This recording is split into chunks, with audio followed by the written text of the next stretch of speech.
Evidentemente ai parlamentari e senatori veneti che oggi non si sono presentati in Consiglio regionale dell'autonomia non frega assolutamente nulla.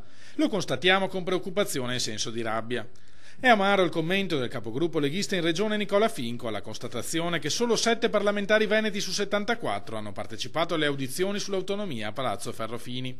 Secondo i consiglieri del Carroccio, un'imperdonabile mancanza di rispetto verso gli oltre 2 milioni di veneti che hanno votato sì al referendum del 22 ottobre.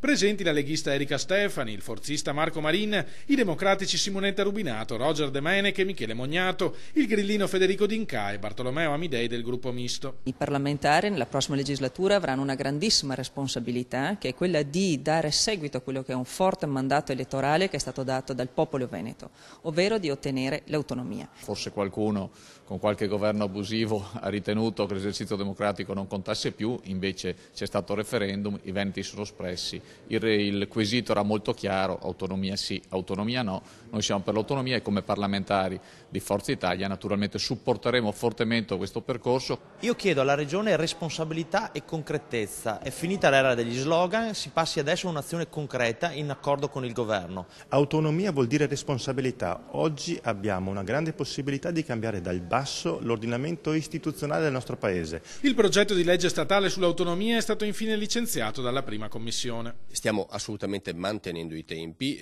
la prossima settimana andremo in aula per approvare questo progetto di legge statale, quindi il Veneto si presenterà a Roma con una legge particolare, specifica per ogni competenza, con chiarezza di intenti e anche obiettivi da raggiungere, diciamo un lavoro molto più puntuale e preciso rispetto ad esempio a quello che ha fatto l'Emilia, che si è presentata con una mozione